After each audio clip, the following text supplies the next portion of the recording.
les bendiga, hermanos. Es un gusto saludarlos. Vamos a entonar una alabanza para la honra y la gloria de Dios. Alza tus ojos y mira, la cosecha está lista, el tiempo ha llegado, la mies está madura. Esfuérzate y sé valiente, levántate y predica a todas las naciones que Cristo es la vida y será llena la tierra de su gloria, se cubrirá como las aguas cubren al mar y será llena la tierra de su gloria, se cubrirá como las aguas cubren al mar. No hay otro nombre dado a los hombres, Jesucristo es el Señor y será llena la tierra de su gloria, se cubrirá como las aguas cubren al mar y será llena la tierra de su gloria, se cubrirá como las aguas cubren al mar, como las aguas cubren al mar, como las aguas cubren al mar. Amados hermanos, hoy nos corresponde compartir expositivamente Efesios 1, versículos 15 al 23. Vamos a leer juntos esta porción de la palabra del Señor.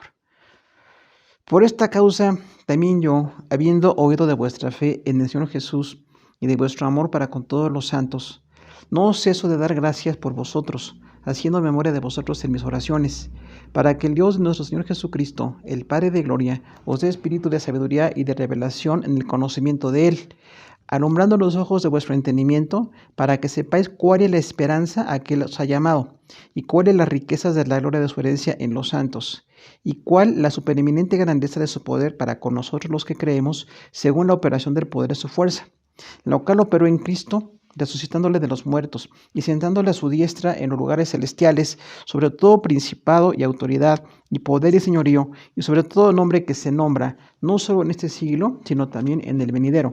Y sometió todas las cosas bajo sus pies, y lo dio por cabeza sobre todas las cosas a la iglesia, la cual es su cuerpo, la plenitud de aquel que todo lo llena en todo.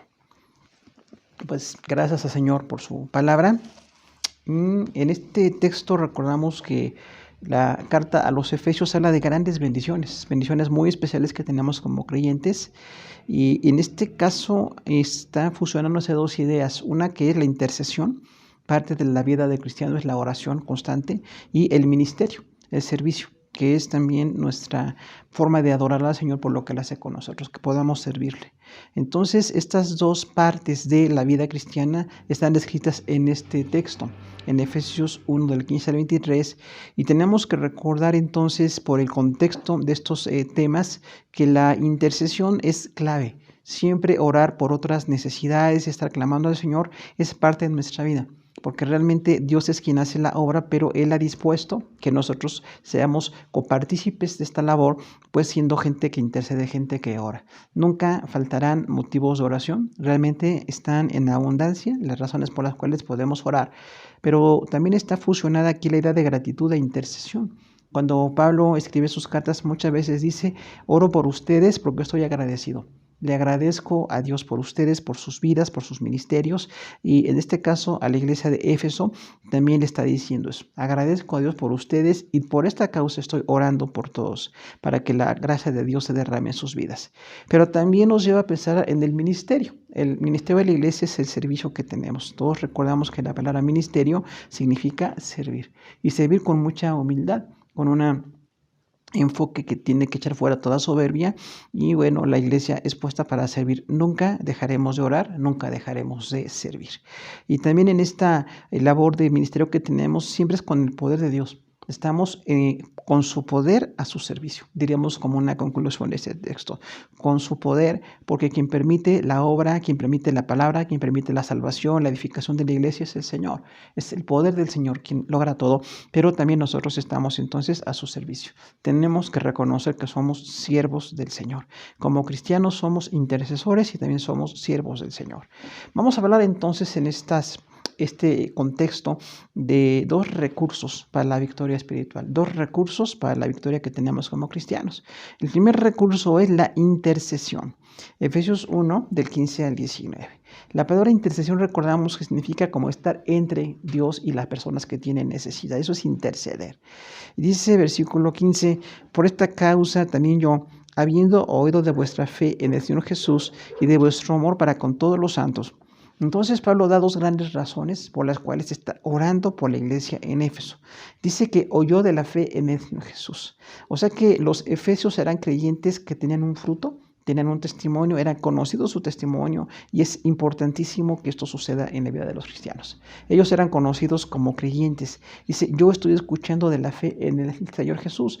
Ahora, no habla de la fe en el Señor Jesús de manera interna, de manera como solamente oculta, sino una fe evidente. Estoy escuchando cómo ustedes tienen un testimonio de fe. Ustedes son gente que cree en el Señor, gente que proclama la palabra, gente que vive la palabra y gente que está edificando y que está haciendo labores incluso de ministerio a otros lugares, lo que recordamos como misiones, porque estaban trabajando para el Señor.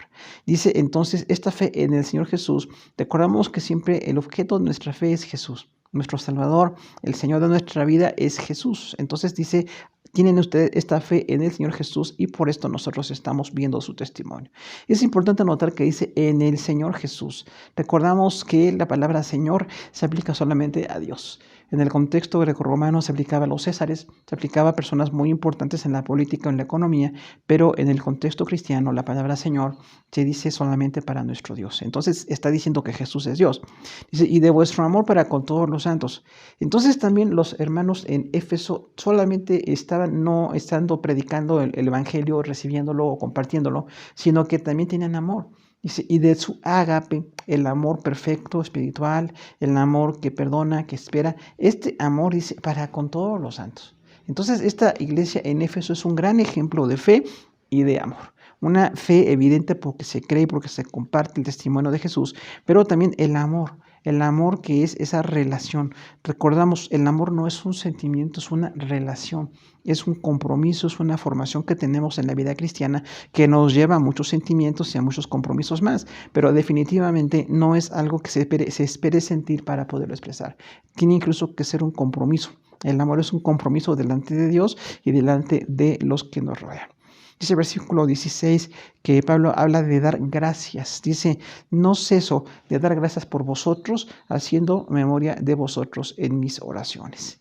Entonces, Pablo con toda honestidad y pues en esta carta que escribe como para edificar a la iglesia en el sentido que Dios quería que fuera edificada, dice, no estoy cesando de dar gracias por ustedes. O sea, constantemente doy gracias a Dios. Entonces, esa gratitud tiene que ser constante. No era gratitud por algún evento, por algún buen testimonio momentáneo, sino permanentemente dar gracias a Dios por los creyentes. Es una gran lección apostólica de Pablo que decía, estoy constantemente agradeciendo por ustedes. Y de esta manera se perfecciona el amor, porque aunque Pablo corregía en algunos casos, como sucede con la iglesia a los Gálatas y Corintios también, en la carta en Éfeso y a los Filipenses solamente dan muchos consejos de amor, muchos consejos de edificación. Y dice Pablo, no estoy cesando de dar gracias por ustedes. Esto es verdaderamente espiritual. No esperar a que suceda algo para dar gracias, sino constantemente agradecer, porque a quien le agradecemos es a Dios. Quien hace la obra, quien salva, quien sustenta la vida es Dios mismo. Y dice Pablo, haciendo memoria de vosotros en mis oraciones. Entonces Pablo aquí involucra la palabra hacer memoria, o sea, recordar. Recordarlos a todos en mis oraciones. Qué bello modelo de oración. Además de la predicación, la palabra, la revelación, las misiones en las que estuvo Pablo, las cartas que escribió del Nuevo Testamento, él se acordaba de los creyentes. Dice, hago memoria de ustedes en mis oraciones. Me acuerdo de cada creyente, de sus necesidades, de su situación familiar, de la situación personal, complicaciones que pueden tener. Y esto es recordar y orar. Es un concepto muy de Pablo en sus cartas, recordar y orar. Darle gracias a Dios porque recordamos a esos creyentes, porque podemos orar por ellos. Entonces es parte de la intercesión. Dice versículo 17, para que el Dios de nuestro Señor Jesucristo, el Padre de gloria, os dé espíritu de sabiduría y de revelación en el conocimiento de Él. Entonces aquí tiene el propósito de la oración. La oración siempre tiene un propósito y el gran propósito es que nuestro Dios, y describe quién es este Dios. Dice, el Dios de nuestro Señor Jesucristo, el Padre de gloria. Se está haciendo referencia, por supuesto, a la primera persona, al Padre. Dice, el Dios de nuestro Señor Jesucristo. Entonces habla de una manera, de una total unidad entre el Padre y el Hijo. En este punto, el Padre y el Hijo tienen tal unidad que dice es el Dios de nuestro Señor Jesucristo. Entonces al Señor Jesús se le reconoce como Dios, pero también al Padre como el Dios de nuestro Señor Jesucristo. Y luego dice el Padre de gloria. O sea, este Padre de gloria habla de un carácter protector, proveedor, un carácter de gran brillo. Recordamos que la palabra gloria es algo que brilla intensamente. Entonces, el Padre de gloria, además de que es el Dios del Señor Jesucristo, que es el Padre nuestro, es el Padre de gloria. Entonces, tenemos esta referencia a Dios como creador y toda su gloria le hace una alusión de petición, de intercesión por los efesios delante del Dios que tiene toda esa gloria. Y también dice un poquito de una descripción de lo que está pidiendo específicamente. Dice, para que este Dios y Padre les dé espíritu de sabiduría y revelación en el conocimiento de Él. Entonces, esto es el carácter de los cristianos. Los cristianos tenemos una gran evidencia, una gran importancia en el carácter. No solamente porque creemos o lo que creemos o la obra que Dios hace a través de nosotros, sino nuestro carácter. Cuando dice aquí, os dé espíritu de sabiduría, recordamos que la palabra espíritu no se refiere a algún ángel, se refiere al carácter, a la intención y a la vida, al estilo de vida de los creyentes. Dice, para que tengan constantemente sabiduría. Recordamos que la sabiduría es aplicar el conocimiento, conocer la palabra y aplicarla. Quien conoce la palabra y no la aplica es necio, pero quien conoce la palabra y la aplica es sabio. O sea, dice Pablo, le pido a Dios que constantemente ustedes tengan, así como ese espíritu, esa intención constante en su carácter de aplicar el conocimiento de la palabra en sus vidas. Y dice sabiduría y de revelación. Recordamos que la palabra revelación es descorrer el velo, dar a conocer algo que normalmente no podríamos conocer, que por medios naturales no podemos conocer, y Dios revelaba grande bendición a los efesios y por los escritos de Pablo encontramos la revelación completa que tenemos en la palabra del Señor. Dice entonces que tengan sabiduría y revelación en el conocimiento de Él. Fíjese qué forma de hacer unión de varias ideas. La sabiduría, que es entonces aplicar lo que sabemos de la palabra, la revelación, que es que Dios nos da a conocer algo que no podemos conocer por medios naturales, dice, pero en el conocimiento de Él. O sea, que conozcan más al Señor constantemente, porque conocer al Señor es fortaleza, es bendición. Conocer al Señor es estar en su plan perfecto. Hay muchas otras necesidades que tenemos, pero la principal necesidad que tenemos es conocer más al Señor, crecer en el conocimiento de nuestro Dios. Dice el versículo 18, alumbrando los ojos de vuestro entendimiento, para que sepáis cuál es la esperanza a que Él os ha llamado y cuáles las riquezas de su gloria para la herencia en los santos. Entonces hablamos aquí de un entendimiento completo. Dice que alumbre los ojos del entendimiento de ustedes. Además de la revelación, el conocimiento, ese Padre de gloria, que alumbre los ojos del entendimiento es una manera simbólica, metafórica, de dar una iluminación. Que Dios les ilumine en su conocimiento, que entiendan. Eso es parte de la iluminación, que es un proceso que todos tenemos necesidad de experimentar con Dios. Necesito iluminación. Necesito entender las grandes profundidades de Dios, las grandes profundidades de su salvación, las grandes profundidades de su relación que tiene con nosotros para ponernos aquí como parte de su obra. Dice entonces que les alumbre los ojos del entendimiento. Entonces esto podría traducir como entender de manera especial.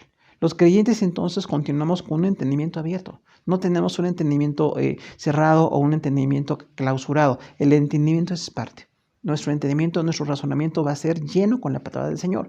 Por supuesto, Dios nos rebasa con toda su revelación, con toda su gracia, con toda su gloria, pero hasta donde podamos con nuestro entendimiento comprender, siempre será de bendición que podamos aplicar eso a nuestra vida. Porque cuando entendemos algo, lo aplicamos de inmediato como parte de lo que nosotros queremos vivir delante del Señor. Dice, para que sepáis cuál es la esperanza a que Él os ha llamado. Entonces, la palabra esperanza aquí se refiere a la fe que tenemos de expectativa, una fe expectante de la salvación, de la glorificación, de la redención completa. Pero necesitamos conocer esa esperanza, no solamente vivir como creyentes de una manera un poquito insulsa o no, con falta de realización, sino que estamos esperando una gran bendición, para que sepan cuál es la esperanza a la que Él les ha llamado, conozcan plenamente la salvación, o sea, que sepan qué están esperando. Esperamos la resurrección, esperamos la venida del Señor, esperamos el reino del Señor, esperamos la vida eterna con Él. Entonces es una esperanza gloriosa, abundante, maravillosa, que la palabra nos describe claramente. Entonces dice Pablo por eso aquí, muy dirigido por el Espíritu Santo, para que ustedes conozcan esa esperanza. Y dice, además añade, ¿y cuáles las riquezas de la gloria de su herencia en los santos? Entonces, además de que es una esperanza que sustenta, una esperanza abundante, dice, las riquezas de su gloria. Esta frase es así muy ilustrativa porque la palabra riquezas se refiere a una abundancia, en lo que nosotros entendemos como material, la abundancia en lo material, la riqueza material. Pero esta palabra se usa aquí no en la riqueza material, sino en la riqueza espiritual. ¿Cuáles son las riquezas de la gloria? Otra vez la palabra gloria, describiendo el brillo de Dios, el brillo intenso, la naturaleza de Dios mismo, dice, para que sepan qué riquezas de gloria tienen. Y luego dice la herencia, de su herencia en los santos. Recordamos que como creyentes heredaremos una gran ciudad, heredaremos una bendición, heredaremos funciones que el Señor tiene preparadas para nosotros. Entonces hay una gran herencia para nosotros.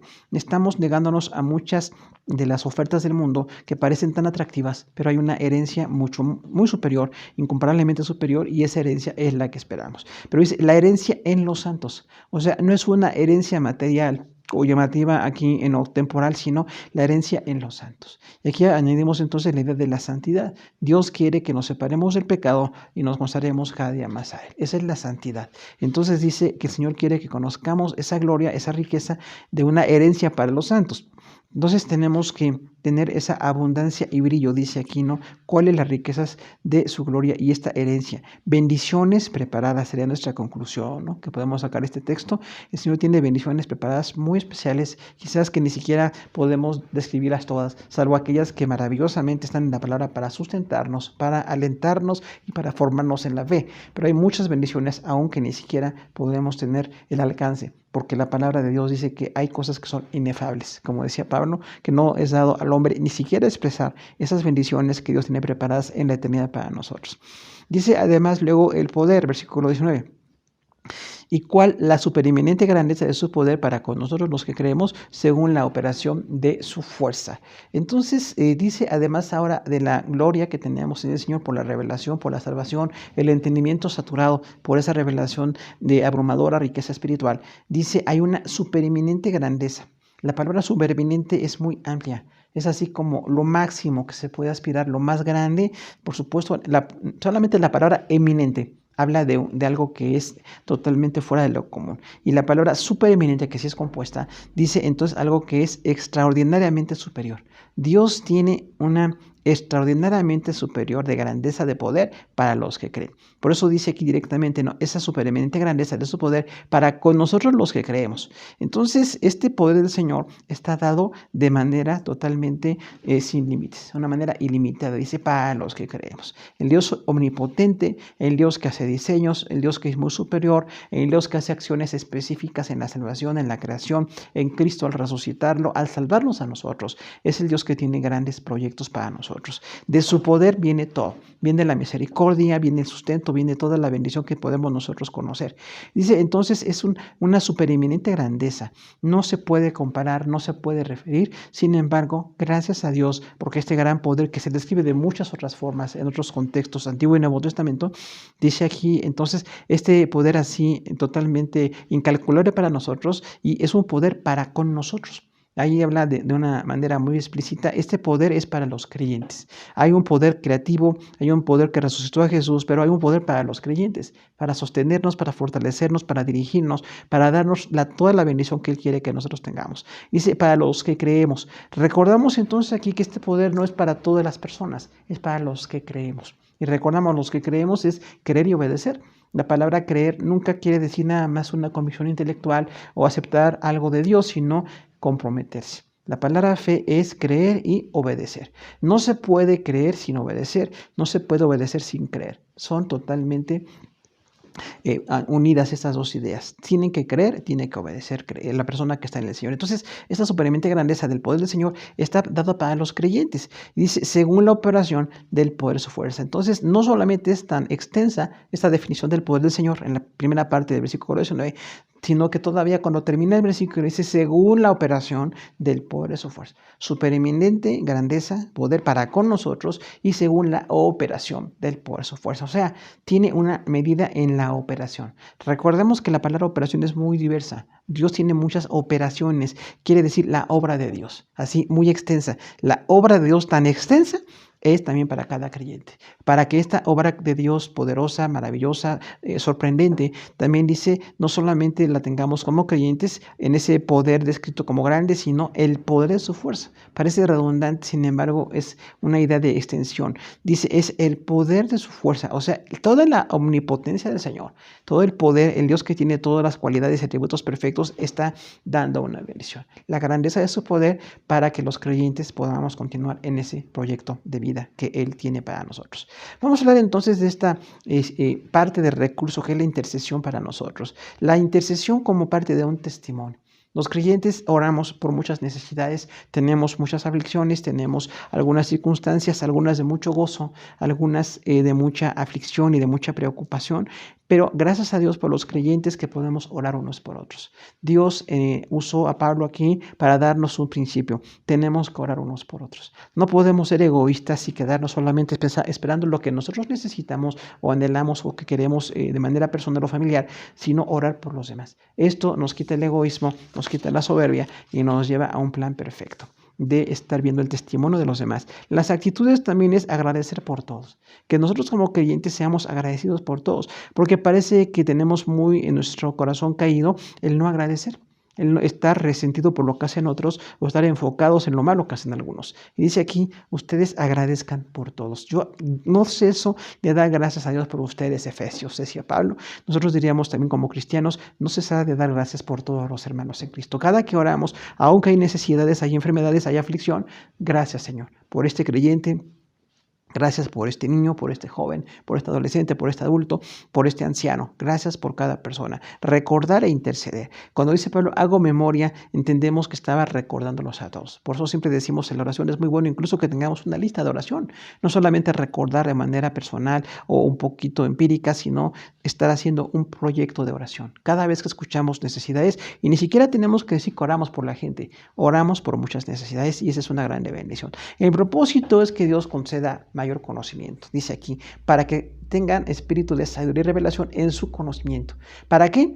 Oramos por todos, agradecemos por todos, pero para que todos conozcamos más al Señor. Si los creyentes conocemos más al Señor, vamos a ser fortalecidos, vamos a ser perfeccionados, tendremos grandes bendiciones. Los resultados de esta oración es que entendamos más al Señor. Nosotros somos llamados a entender al Señor. No podemos quedarnos en un conocimiento muy inicial. Cuando llegamos a Cristo apenas tenemos un conocimiento. Algunos llegamos sin ningún conocimiento, pero en cuanto empezamos a conocer la palabra, de ahí la disciplina de todos los días orar, todos los días leer la palabra, estudiar, recibir la palabra por todos los medios que Dios tiene dispuestos para que tengamos ese conocimiento más amplio de su palabra y podamos compartirlo con quienes no lo conocen.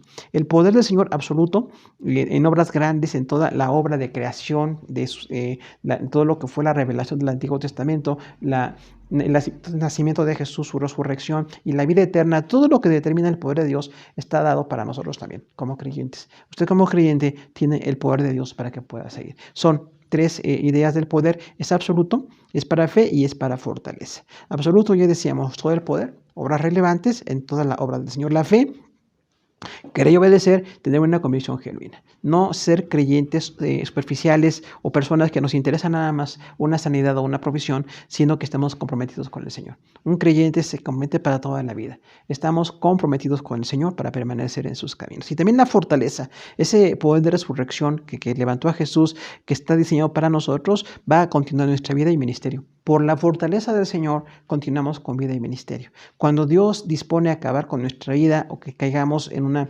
circunstancia de que ya no podemos servir físicamente, vamos disminuyéndonos, pues será una circunstancia muy difícil. Pero mientras Dios nos conceda la bendición, la vida y el ministerio, tenemos el gozo de poder servir al Señor. Dios es quien concede esa vida y ese ministerio. El segundo recurso para la victoria espiritual es el ministerio. Efesios 5, 1, 20 al 23. Decíamos, ministerio es servicio. Entonces, en esta epístola, Pablo habla de la importancia de que sirvamos siempre a Jesús. Versículo 20 dice, la cual operó en Cristo, resucitándole de los muertos y sentándole a su diestra en los lugares celestiales. Entonces dice que este poder que nos sustenta como creyentes, que nos da revelación y conocimiento, es el mismo poder que se dio para resucitar a Jesús. La resurrección, que es la base de nuestra fe. Cuando Jesús resucitó, demostró su divinidad.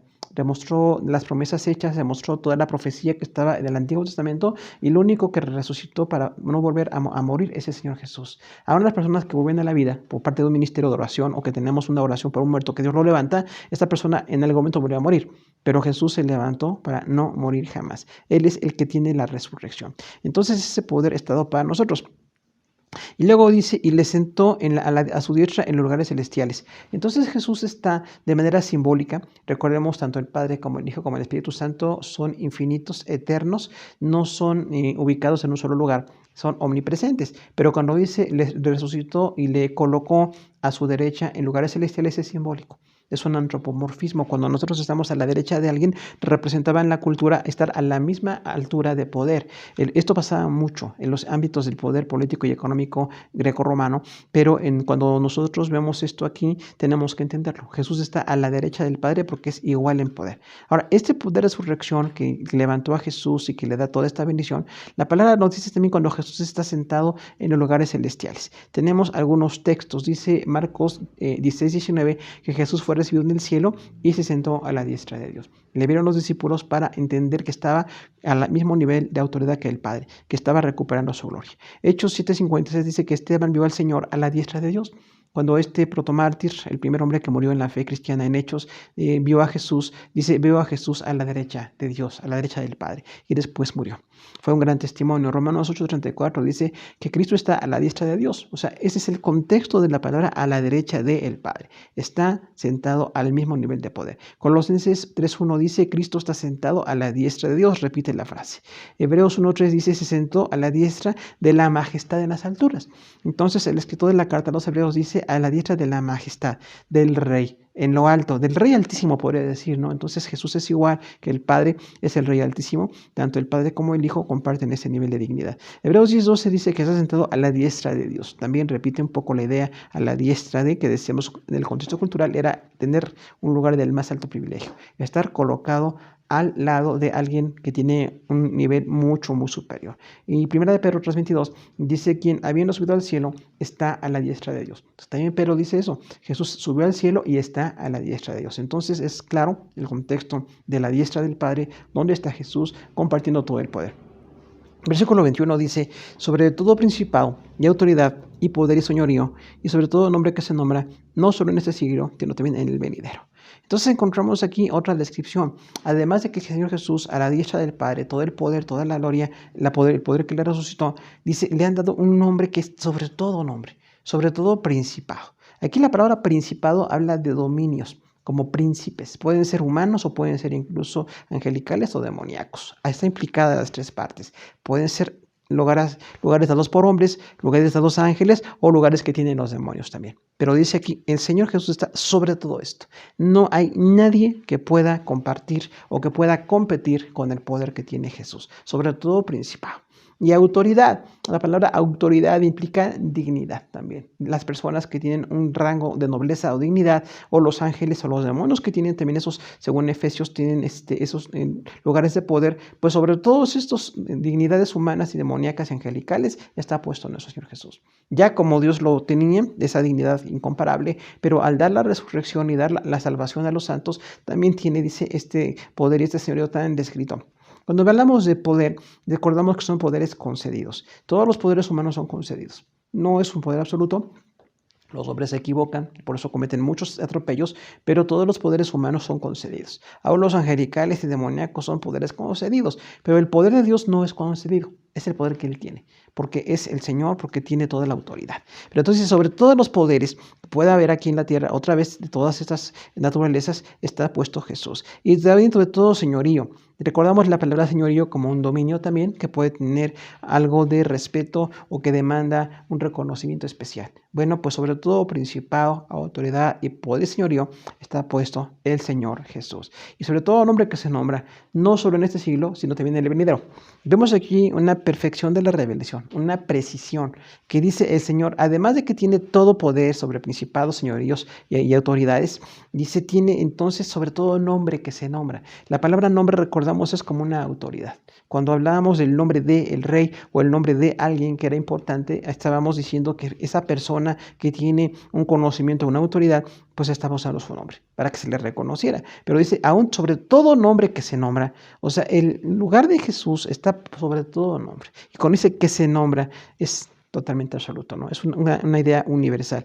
Cualquier nombre que se pueda dar otra vez de personas, de ángeles o de demonios, sobre todos esos nombres está el nombre de Jesús. Y dice, no solamente en este siglo, sino también en el venidero. La palabra siglo no se refiere a 100 años, se refiere en este caso a un espacio de tiempo. En el tiempo presente y en el tiempo futuro. Dice aquí Pablo, entonces sobre toda autoridad y señorío y nombre que está capaz de nombrarse en el siglo presente, o sea, en la forma actual de ver lo material que tenemos, la etapa temporal que tenemos los humanos, pero también en el venidero, o sea, en la eternidad. Jesús tiene un nombre altísimo en el presente y en el futuro, porque es Dios, tiene en el presente y en el futuro esa grande bendición siempre de compartir ese poder que es incomparable, que es absoluto. Dice versículo 22 algo más de Jesús como cabeza. Dice, y sometió todas las cosas bajo sus pies y lo dio por cabeza sobre todas las cosas a la iglesia. Entonces tenemos aquí una descripción de sometimiento. Vemos que dice que Jesús es superior aún a lo que se nombra autoridades, dignidades principales, poderes. Y dice, no también en este siglo y el venidero, sino también sometió todo debajo de sus pies. Realmente quien tiene el señorío, que tiene el poder para someter es Dios mismo. Todo será sometido a Dios. Aún los humanos que pensamos que no seremos sometidos o que sometemos unos a otros con la violencia que tenemos, eso es un abuso que estamos cometiendo. Pero realmente quien tiene sometido a todos los poderes es el Señor.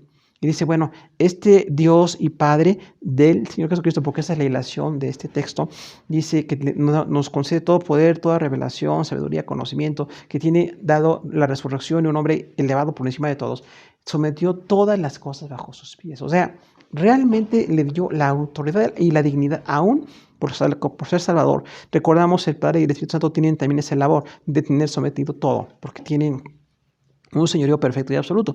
Pero Jesús como Salvador también nos da la bendición de que haya un sometimiento de todo lo que no era el plan de Dios. Todo lo que eran acciones demoníacas, nuestro pecado, nuestra vida de pecado, el desorden en que vivimos muchos de nosotros o todos.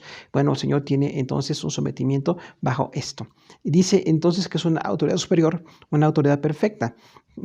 Ahora dice, y lo dio por cabeza sobre todas las cosas la iglesia. Y recordamos entonces que una cabeza tenemos que entenderla, porque la idea no es así como un poder que es absolutista, un poder que maltrata o un poder que abusa. La palabra cabeza se refiere como a la parte de nuestro cuerpo, que la cabeza sustenta, provee y cuida. En la cabeza tenemos físicamente muchas funciones, ya esto vemos mucho con las personas especializadas en biología o en medicina, pero dice entonces Jesús es la cabeza de la iglesia, Jesús es cabeza de la iglesia, pero no nos maltrata, no abusa de nosotros, no nos exhibe, no está maltratándonos, sino que está sirviendo para que nosotros podamos continuar en esta obra. Esta palabra cabeza también cuando dice el hombre es cabeza de la mujer en Efesios habla de un sustento y una provisión, no de un abuso machista o de un abuso violento. Eso jamás diría la palabra. Muchas personas por eso entienden mal este concepto, pero cuando dice la cabeza de la iglesia, lo dio por cabeza sobre todas las cosas de la iglesia. Entonces entendemos que tiene una connotación de superioridad para servir, para perfeccionar, para bendecir. Dios siempre perfecciona y bendice. No hay ningún mal propósito en Él, no hay ninguna maldad en Él. Y dice, y está sobre todas las cosas a la iglesia. La cabeza de la iglesia es Jesús y es incomparable. Nadie más puede ser cabeza de la iglesia. En la iglesia tenemos servidores, tenemos funciones y ministerios muy diversos, pero todos estamos sujetos a la cabeza que es Jesús. Todos tenemos que estar sujetos a esta autoridad suprema, perfecta y pues muy superior que nosotros, de manera incomparable. No podemos tener ni siquiera algo lejanamente de comparación. Gracias a Dios porque Él es incomparable y nosotros tenemos que cumplir las funciones que Él nos ha delegado. Decimos siempre, funciones delegadas, funciones limitadas. Ahora, el Señor como cabeza, tenemos que aprender ese contexto también. Vamos a hablar de Efesios 4:15 que dice, para que crezcamos en todo, en aquel que es la cabeza, esto es Cristo. O sea, Jesús como cabeza nos da crecimiento, nos da desarrollo. Entonces, Él como cabeza no está limitándonos, no tiene de ninguna manera algo que nos haga detenernos en la obra, sino para que sigamos creciendo. Él que es cabeza nos hace crecer. Dice Efesios 5:23, así como Cristo es cabeza de la iglesia, la cual es su cuerpo. Cuando decíamos de la relación hombre-mujer, hombre como cabeza habla de un servicio, habla de una autoridad delegada, limitada y para servir y para bendecir, no para maltratar ni para imponer. De ninguna manera para violentar, ¿no? Dice ahí, esa cabeza es el cuerpo de Cristo y la iglesia es relacionada con Jesús y también el hombre y la mujer tenemos esta relación. Dice Colosenses 1:18, y Él es la cabeza del cuerpo que es la iglesia. Son todos textos de Pablo. Pablo habla estos 4 textos, además del que estamos viendo aquí en Efesios, y dice entonces que la cabeza del cuerpo que es la iglesia nos habla entonces en la misma idea que tenemos ahorita. La iglesia funciona de muchas maneras, tenemos muchos servicios que hacer, pero los hacemos dirigidos por la cabeza que es Jesús. Gracias a Dios porque tenemos esta cabeza perfecta que sustenta, que cuida, que hace crecer. Y dice Colosenses 2:10 que es la cabeza de todo principado y potestad. Entonces ahí en Colosenses dice nuevamente la idea de principados y potestades, Jesús es la cabeza de. O sea, nadie se puede oponer, nadie va a estar en contra de. Jesús como cabeza es en ese sentido inapelable. Tiene una perfección en su poder, en su misericordia para con nosotros. Entonces tenemos que la iglesia entonces somos el cuerpo de Cristo, estamos sirviendo diferentes funciones, decimos siempre, los miembros no somos iguales, no tenemos las mismas capacidades, gracias a Dios que tenemos diferentes funciones, diferentes edades, diferentes formatos culturales, diferentes personalidades, pero todos estamos sujetos a una cabeza que es Jesús. Cuando todos estamos sujetos a la cabeza, el cuerpo funciona bien, nuestro cuerpo funciona bien, la iglesia local funciona bien, si nosotros estamos bien sujetos a la cabeza que es Jesús. Nadie puede osar salir del control de esta cabeza que es Jesús. Dice versículo 23 acerca de la iglesia, la cual es su cuerpo, la plenitud de aquel que todo lo llena en todo. Entonces este versículo con el que termina el párrafo que estamos tratando de exponer, dice que la iglesia es el cuerpo de Jesús. Recordamos aquí entonces, la iglesia como cuerpo tiene que tener funciones. Todo el organismo que tenemos, la organización de nuestro cuerpo tiene funciones. Gracias a Dios que tenemos miembros que son muy notorios, miembros que parecen no ser nada notorios, pero todos funcionamos. Gracias a Dios por un cuerpo sano. Cuando funciona nuestro cuerpo, cuando estamos sanos, todo es perfecto, ¿verdad? Todo funciona de manera perfecta, entonces hay que agradecer esto. Somos un cuerpo en Cristo. Pero tendríamos que ver entonces la diversidad de los miembros. No hay miembros iguales. No podemos esperar a todos los miembros que los demás piensen como nosotros, que sientan como nosotros, que tengan las mismas funciones que tenemos con nosotros. Dice Romanos 12:5, somos un cuerpo en Cristo. Pablo dice de manera muy clara aquí, bueno, si estamos todos en una diversidad de funciones, pero somos un cuerpo, entonces habla de un plural y un singular. Somos muchos, pero hay un solo cuerpo. Somos muchos en funciones, en responsabilidades, en servicios, pero en Cristo somos un cuerpo y tenemos que funcionar de esa manera. Dice 1 Corintios 10:17, nosotros con ser muchos somos un cuerpo. Otra vez esa idea de la organización de nuestro cuerpo, muchos órganos, muchas células, imagínense todo lo que se sabe del cuerpo humano. Bueno, aunque tenemos muchos miembros, tenemos muchas células, muchos órganos, aparatos y sistemas, dice, somos muchos, pero seguimos siendo un cuerpo.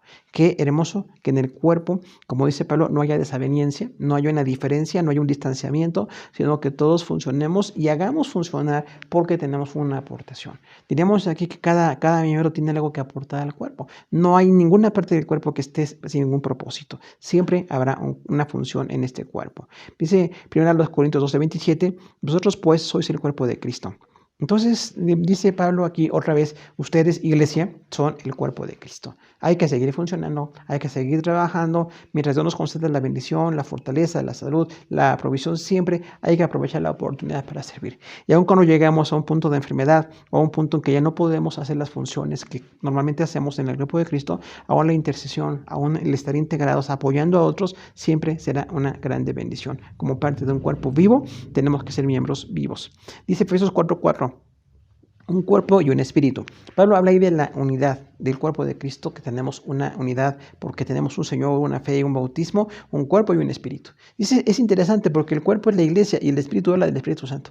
Entonces aquí el espíritu con mayúscula quiere decir que el Espíritu Santo nos hace funcionar como cuerpo. El Espíritu Santo que reparte dones, el Espíritu Santo que impulsa, que dirige, el Espíritu Santo que nos ilumina, que reveló la palabra, el Espíritu que consuela, que intercede por nosotros. Bueno, este espíritu nos hace funcionar como cuerpo. Tenemos que decir como creyentes al Espíritu Santo: Señor, enséñame a funcionar como el órgano que tú quieres, como la parte del cuerpo que tú quieres que yo funcione, y que no esté yo haciendo algo que no corresponde. Dice Efesios 4:16, de quien todo el cuerpo bien concertado y unido entre sí. Entonces habla de que el cuerpo está unido y concertado. O sea, concertado quiere decir que trabaja en armonía. Nosotros como cuerpo somos llamados a trabajar en armonía. Que no estemos rebelándonos, que no estemos desacreditando, que no estemos estorbando, porque sería algo que está en contra del cuerpo. Imagínense que una parte del cuerpo está obstaculizando, que está impidiendo, que está enfermando, pues no sería parte del cuerpo. De ninguna manera sería sano. Entonces, si somos parte del cuerpo, hay que apoyar a otros. No siempre podemos ser protagonistas, no siempre podemos tener lugares principales, no siempre podemos estar haciendo una función que sea muy visible. Hay ocasiones en que nuestras funciones son muy en silencio, muy en secreto, incluso con Dios, pero eso es muy ético como cristianos. Estamos en un cuerpo bien concertado y bien unido. Dice Colosenses 1:18, y Él es la cabeza del cuerpo, que es la iglesia. Entonces otra vez describe a Jesús como la cabeza y a la iglesia como su cuerpo. No podemos separarnos, no podemos dejar de funcionar, estamos para funcionar. La iglesia está para funcionar en Cristo. Y después dice la siguiente parte, versículo 23, la plenitud de aquel que todo lo llena en todo. Y este versículo es muy descriptivo de qué es la iglesia, porque está hablando todo lo que es Cristo. Ya dijimos la salvación, la bendición, el ministerio que tenemos, pero dice ahora el Señor que lo llena en todo, que eres la cabeza, dice, y la iglesia es la plenitud de Cristo. O sea, esto es algo así incalculable, porque si Jesús dice que todo lo llena en todo, recordamos, Él es omnipresente, omnisciente, Él es el Señor, Él llena todo, Él satisface todo, Él bendice en todo, Él es suficiente en todo, y ha puesto a la iglesia como el agente en el cual Él se expresa. Eso es algo verdaderamente sorprendente. La iglesia está puesta para funcionar, para reflejar quién es Cristo. Pase lo que pase en nuestra vida, pase lo que suceda a nivel de riesgos, de cambios que tenemos ahora con tantas circunstancias muy difíciles, dice que la iglesia es la expresión de Cristo. Entonces Cristo puede llegar a la gente, puede salvar, puede bendecir, puede proveer, pero Él ha diseñado que la iglesia sea el agente por el cual Él está llenándolo todo. Entonces es una frase así totalmente desafiante, porque nosotros como iglesia somos parte de lo que Dios quiere. Qué lugar de tan alta dignidad nos tenemos aquí realmente, porque el Señor puede hacerlo todo para su gloria, y por su gloria se hace, pero nos usa a nosotros. Por eso siempre decimos, tengo el altísimo privilegio de servir al Señor. Tengo el altísimo honor de ser parte de su iglesia. Tengo el altísimo honor de trabajar como una parte de. No soy un cuerpo, soy una parte del cuerpo. Quizás una parte muy pequeñita, pero en esto el Señor se expresa. Y si todos funcionamos como iglesia, que es el propósito que tenemos aquí propuesto en la palabra y lo tenemos que llevar a la práctica, si todos funcionamos como cuerpo, las iglesias locales funcionamos como cuerpo, entonces la plenitud del Señor se va a expresar. El amor, la misericordia del Señor se expresa con nosotros. No va a venir de alguna otra agencia, somos nosotros. Por eso siempre decimos, la iglesia es responsable delante de Dios. No es otra autoridad humana, no es otra agrupación humana, somos nosotros. Para que la iglesia sepa que tiene que haber una función visible, una función objetiva, nosotros los atributos divinos los expresamos. En todo el límite que tenemos, porque estamos totalmente aún en la carne, seguimos muy limitados. Tenemos muchos errores personales, sin embargo hay que continuar. Que los atributos del Señor sean más grandes que nuestros errores. Que la iglesia, el Señor se exprese plenamente. El Señor va a dar misericordia, va a dar amor a través de nosotros. Va a dar sanidad, va a dar provisión, va a dar dirección. La iglesia tiene que predicar por eso. Seguir predicando el evangelio ahora de medios electrónicos o los cambios que vengan. Si el Señor lo permite, lo podemos hacer. Dice que el Señor lo llena todo, pero la iglesia es la expresión. entonces de este Señor que todo lo llena. ¿Qué tenemos entonces que ver aquí en cuanto a conocer al Señor y ser como parte de sus siervos? Tenemos una gran obra divina. Es el Señor Jesús, vida y dignidad, el lugar más alto. Entonces nosotros concluimos por el texto que estamos en Jesús para servir, que estamos en Jesús siempre para hacer algo que Él quiere, que siempre digamos, Señor, aquí está tu siervo. Aquí está tu sierva, ¿qué quieres que haga? Que no me tengan que invitar, que no me tengan que forzar, sino que yo sepa que soy un siervo. Los buenos siervos no necesitan que los impulsen o que los obliguen. Necesito servir. Estoy para la gloria del Señor. Mi servicio es este. Puede ser algo muy pequeñito o algo a veces notorio. Dios tiene esa perfección en su cuerpo. Dice la palabra que los órganos menos dignos se visten más dignamente. O sea, el Señor nos da un equilibrio allí y los órganos prominentes a veces se tienen que limitar, porque no siempre podemos llegar a la prominencia. Tenemos que estar a veces en ese, decíamos, secreto, en esa manera tan personal, tan honesta y tan particular de orar, de interceder, de dirigirnos. Hay una vida y una dignidad. O sea, la iglesia tiene vida de salvación y una dignidad. Somos el cuerpo de Cristo. Vamos a servir al Señor. Dios nos quiere usar a nosotros. Siempre que digamos, Señor, ¿qué quieres hacer con el mundo? ¿Qué quieres hacer en la iglesia local? ¿Qué quieres hacer en esta necesidad? Estamos involucrados. Porque lo que Dios quiere hacer es a través de nosotros. Diríamos, aquí estoy yo, Señor. Soy tu siervo, escucha, ¿qué quieres que haga? No nada más pedir que Dios levante personas. Yo estoy aquí. Necesito servir, necesito esforzarme, ser formado, comprometerme, trabajar mucho, pero soy parte de esta obra y estoy siendo parte de una oración y una respuesta. La oración es la necesidad y la respuesta somos nosotros mismos. Señor, ¿qué quieres que haga? Como le pasó a Elías, ¿no? Él pensaba que la obra de Dios había acabado y a él le tocaba. Nada menos a Elías, un gran profeta, hacer grandes cosas todavía. Nosotros, mientras Dios nos permite la bendición, podemos seguir sirviendo. El lugar más alto lo tenemos por la gracia del Señor. La autoridad de Cristo, sobre toda dignidad y dominio en el mundo presente y en la eternidad, nos da entonces la capacidad de funcionar.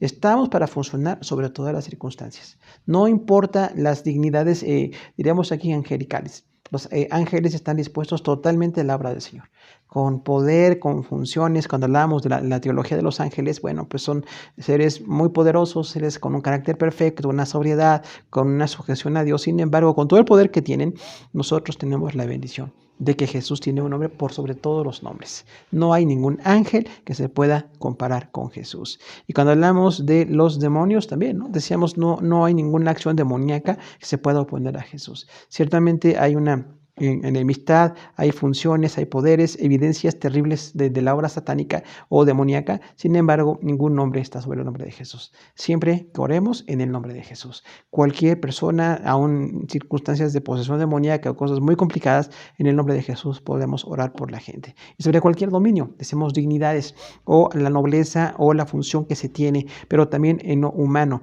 Cuando haya en alguna circunstancia humana que se oponga a la obra de Dios, tenemos que interceder.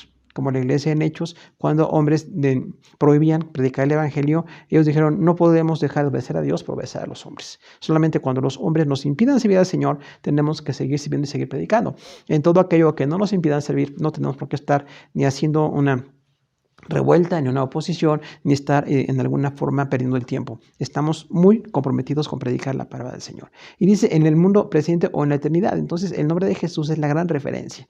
Gracias a Dios, porque podemos servir, porque podemos continuar, porque Dios tiene una bendición para nosotros, pero en este momento y en el futuro sigue siendo Jesús. Sobre todo nombre que se nombra, sobre todas las dignidades, Jesús tiene un dominio. Cuando dice entonces que todo está sujeto a sus pies, diríamos siempre, hay oposiciones, hay temores, hay debilidades, hay necesidades muy diversas y sin embargo siempre en el poder del Señor lo podemos enfrentar porque somos el cuerpo de Cristo. Cuando dice del control total que el Señor tiene sobre el universo, la máxima autoridad en la iglesia, entonces hablamos de que Él es el quien controla todo. Nosotros como miembros no controlamos, servimos, funcionamos, formamos, estamos en muchas obras por la misericordia del Señor, pero el control perfecto lo tiene Él. No lo tenemos nosotros, lo tiene Él. Lo tiene un control perfecto, tiene un control absoluto, un control de grande bendición sobre el universo. Nada más imaginemos, el control sobre el universo lo tiene nuestro Dios. Entonces, si Él controla todo esto inmenso, infinito, pues puede controlar cualquier circunstancia. Puede controlar todas las circunstancias que enfrentamos, aún decíamos temores, debilidades, enfermedades, adversidades. Todo está en nombre del Señor. Tenemos la confianza de que tenemos al Señor como el que controla todo. Y aunque a veces las circunstancias son muy difíciles, dolorosas, pérdidas totales, pérdidas extremas, aún en medio del dolor y de la pérdida, tenemos que seguir alabando a nuestro Señor. También como máxima autoridad en la iglesia, Tenemos que recordar entonces que Jesús es quien hace todo en la iglesia. Nosotros como autoridades puestas por el Señor, limitadas, acotadas en muchas funciones, pero la gran autoridad en la iglesia sigue siendo el Señor Jesús. No somos nosotros. La iglesia no nos pertenece. Nos amamos, anhelamos estar juntos y nos es mucha bendición trabajar como cuerpo de Cristo, pero la autoridad siempre sigue siendo nuestro Dios. Por eso predicamos su palabra, por eso exponemos, formamos, tenemos mucho que hacer para que la iglesia aprenda quién es esta autoridad. Tenemos que reconocer esta gran autoridad y conocerla más. Y en este proceso de revelación y sabiduría que Dios nos da, nos corresponde la grande bendición de aprender más del Señor. Quienes ya tenemos una función didáctica o ministerial, hemos estado por mucho tiempo en la iglesia, tenemos el privilegio de estar enseñando a otros, el privilegio de compartir, porque la generación que viene le va a continuar. Si no, el Señor no viene pronto, no se lleva a su iglesia pronto, que esperamos que lleve a su iglesia pronto, cuando el Señor decida llevarla, nos tocará entonces pasarle a la siguiente generación pues todas las funciones, todo lo que es el trabajo, la obra del Señor, y bueno, cada quien hace para su generación. Como dice David sirvió a su generación. Y veamos qué gran ejemplo dejó David de su servicio, aun con grandes errores, pero fue un siervo de Dios. Nosotros como iglesia siempre reconoceremos que la autoridad es Jesús. La palabra es de Jesús, la iglesia es de Jesús, todo es del Señor Jesús. Y el diseño para la iglesia es que Él se exprese en nosotros plenamente. Decíamos entonces, ¿no? Si Él es la plenitud, si Él todo lo llena en todo, y la iglesia es la plenitud de aquel, entonces la iglesia está llenándolo todo con la gracia de Jesús. Jesús nos ha elegido, nos ha dado el gran honor de ser la expresión visible o material de sus bendiciones. Tenemos el gran privilegio de compartir bendiciones. Somos bendecidos para servir, no para ser egoístas, ni para presumir, ni para competir. Somos elegidos para compartir y para estar edificando a otros. Y en esto diríamos nosotros entonces que si el Señor lo llena todo y la iglesia es la plenitud del Señor, tenemos entonces que estar satisfaciendo muchas necesidades, tocando necesidades, tocando puertas, llamando, buscando la manera de que la gente se acerque al Señor, porque nosotros somos el medio, somos el agente puesto por Dios en la tierra para que el mundo conozca del Señor y de su grande salvación. Llegamos entonces al fin de este texto muy comprometedor, con una gran belleza, pero que también nos compromete para seguir sirviendo. Efesios 1 del 15 al 23, intercesión y ministerio. En la parte de intercesión recordamos que la iglesia tiene medios trascendentales, medios muy relevantes para permanecer. Uno de ellos es la intercesión, o sea, nos toca orar para que la obra de Dios siga funcionando, conocer al Señor, profundizarnos en el conocimiento del Señor. Y la otra grande función que tenemos, el gran recurso, es el ministerio. Que sigamos sirviendo, porque de veras, como dice este texto, si el Señor todo lo llena en todo, la iglesia tiene la función de hacer que esto llegue a las personas, que llegue al interior de la iglesia para edificar, para formar, para informar, para darle la labor formativa a la iglesia, pero también fuera en el evangelismo y en las misiones, llevar la palabra a quien no conoce al Señor, y tenemos ese grande compromiso. Somos llamados a una fe genuina, a una fe sana, a una fe de gratitud, donde podemos darle gloria al Señor por las demás personas, los demás creyentes, y recordar que este Padre de gloria se expresa en su Hijo, Él levantó y nos ha bendecido para que podamos llevar al mundo el conocimiento de esta grande bendición que tenemos, y que como iglesia entendamos, que como iglesia nos fundamos, que funcionemos, que de ninguna manera estorbemos la obra del Señor, sino que siempre estemos impulsando para que siga el Señor dando la bendición que quiere dar al mundo. Oramos, hermanos, pues por esta bendición que tenemos de la palabra aquí en Efesios 1, 15 al 23, y esperamos que el Señor nos siga enriqueciendo ampliamente con este texto. Oramos. Padre Santo, te damos gracias por este texto, Efesios 1 del 15 al 23, donde hablamos de intercesión y ministerio.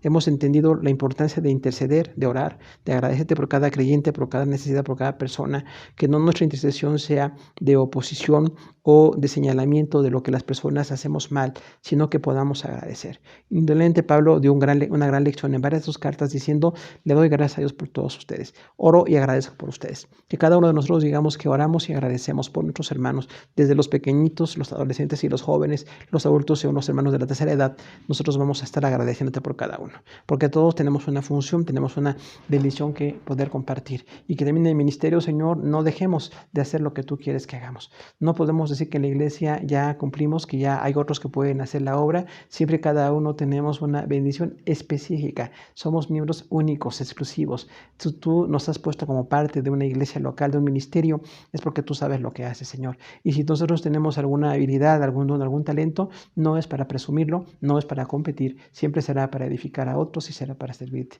Ayúdanos a entender esto, Señor, en este tiempo tan difícil, que tu iglesia podamos llevar este mensaje mientras tú lo permitas. No sabemos nada de cómo viene el futuro, pero sí sabemos que tú estás con nosotros y nos has puesto para que, dado que tú lo llenas todo, la iglesia también se exprese con esa plenitud a las personas que tienen necesidad. Ayúdenos a ser gente de edificación al interior de la iglesia local, pero también hacia el mundo, que la gente conozca de Jesús, los que no conocen de Jesús, y que el mundo, aún en las misiones mundiales, podamos apoyar, podamos respaldar, poner esa pequeña parte de nuestro trabajo y nuestra vida para que tu nombre sea glorificado en todo. Te agradecemos por esto en Cristo Jesús.